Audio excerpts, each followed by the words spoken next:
Maayong buntag kanatong tanan ug happy Valentine's Day. Magdaghan ang mga nakapula no og sinina. Mga igsoon karon kay Valentine's Day man.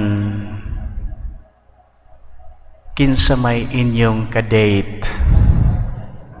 Doon na ba mo'y ka-date karon? Ako mo ingon nga karon sayo sa buntag ang inyong ka-date mao si Lord, no? Mao ni pinakanindot nga nahitabo nga ang inyong ka-date nining sayo sa kabuntagon ang Ginoo diha sa inyong pagsimba karon. Mga igsoon na ay mga tao nga bisan makakita nagpakabuta-buta, di ba? Na ay mga tao nga makadungog apan nagpabungol-bungol. Gani usahay no pag natulog taon niya pukawon ta bisan mata nata usahay magpabungol-bungol ta no di ta maminaw. Mao ni lisod kon ingani ang permi mahitabo kanato. Mga igsoon sa ebanghelyo nato karon mao ni gipakita nga batasan sa mga Pariseo. Sila nakakita na ug nakadungog na sila sa daghang mga milagro, nakakita na sila sa daghang mga milagro nga gibuhat ni Hesus. Apan wala sila gihapon motuo sa atong Ginoong Hesus. Gani ila pa man giingnan nga ang gahom ni Hesus nagagikan kuno sa prinsipe sa mga yawa nga mao si Beelzebul. O karon sa ebanghelyo nato gusto pa sila nga mangayo og mga signs, mga ilhanan, no? Gusto pa nila nga magbuhat og milagro ang atong Ginoo aron sutao nila kung si Hesus gikan bagayod sa langit o pinadala bagayod gikan sa Dios. Gibuhat nila kini aron mapangitaan nila rason aron aduna sila'y ikasumbong batok sa atong Ginoo. Mao na nga sa atong ebanghelyo karon ingon pa nga nang hupaw na lang og lawom ang atong Ginoo og miingon nganong nangita pa man og ilhanan gikan sa Dios ang mga tawo ining panahona. Mao na nga ang atong Ginoo wala gayud mubuhat og mga ilhanan ngadto kanila. Matod pa niya, sultihan ko kamo nga walay ilhanan nga ipakita ni ining mga tawhana. Ug nasayod man si Hesus, ngano nga nangita gayud sila og mga ilhanan kaniya tungod kay naaman sila'y mga plano, no? Ngao na nga mibiya ang atong Ginoo kanila ug wala gayud mobuhat sa ilang ipangayo kaniya sa paghimo og ilhanan kung siya gikan bagayod sa Dios. Mga igsoon usahay kita usab mangita og mga signs, mangita og mga ilhanan gikan sa Ginoo. Mangita ta og mga signs, no? Kung ang ato pananglitan, no, usahay magampo ta maingon ta kina Lord taga ikog sign unsa man ang ilhanan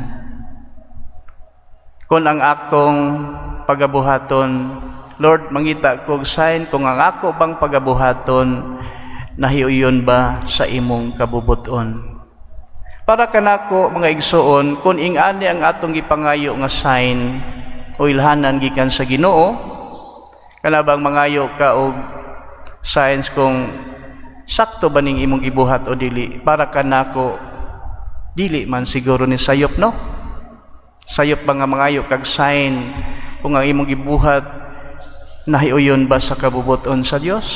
Murag di man siguro sayop. Kay nangita ramang ka kung ang imong pagabuhaton subay ba sa iyang kabubuton. Pero kung nangita na ta og sign sa Ginoo aron sa pagsulay kung siya bagamhanan og dili, mao na ni di maayo, no? Kay kini nagpakita naman nga kita kulang og pagsalig kaniya. Og dinhi ta nakasala kay ato namang gisulayan ang Ginoo. Ug murabag atong gi-question ang kapasidad sa atong Ginoo. Ingon pa sa Biblia, do not put your God to the test, no? Do not put your God to the test. Ayaw ibutang ang Ginoo sa pagsulay. Ang pagpangayo og signs aron sa pagsuta unsa kagamhanan ang Ginoo, dinhi atong gisulayan ang Ginoo. And this is what we mean by putting our God to the test. Og dinhi ta sa akong gingon kaninyo nagkasala sa Ginoo. Kay kun ing-ani ang atong gibuhat, kini nagpakita man nga kulang gayud kita sa pagtuo sa Ginoo. Mga igsoon, kung ang Ginoo ang atong hisgutan, ilabi na diha sa atong pagtuo kaniya, kinahanglan wala nay pupangutana pa ngadto kaniya. Nga nagingon nga sa atong pagtuo sa Ginoo, kinahanglan di na ta mangita og prueba. Kaya ang atong pagtuo sa Ginoo, kung ang atong pagtuo sa Ginoo ang hisgutan, kinahanglan mauni ang makita, we walk by faith, not by sight, no? We walk by faith, not by sight. Mga igsoon, kung ano aman kanato ang atong pagduha-duha pa sa Ginoo, kuno galing kulang pa man ang atong pagtuo kaniya, pangayoon ta kaniya ang grasya nga punon kita sa atong pagtuo kaniya, nga kita unta dili mangita pa og mga ilhanan gikan kaniya aron sa pagmatuod nga siya gayud gamhanan nga Dios. Hinumduman nato mga igsuon nga ang atong pagtuo pagasulayan sa Ginoo. Gani sa unang pagbasa, giingnon man dito nga maswerte kuno ka kung daghan kag mga pagsulay nga nahiabot sa imong kinabuhi, kay kini maong pagsulay sutaon ka kung asa kutob ang imong pagtuo kaniya ug aron makita diha ang imong pagkamainantuson. Mao na nga kung sa mga pagsulay wala ta ma-discourage, padayon gihapon ta, ning tuo gihapon ta sa Ginoo, bisag wa nato makita,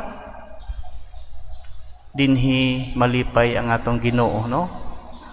Unya kung makita sa Ginoo ang dako nga imong pagtuo kaniya, expect nga bisan pagwa pa ka mangayo kaniya, iyan ang ihatag ang imong mga gikinahanglan. So mani atong pamalandungan, kumusta man ang akong pagtuo sa Ginoo? Wa ba ako magduha-duha kaniya?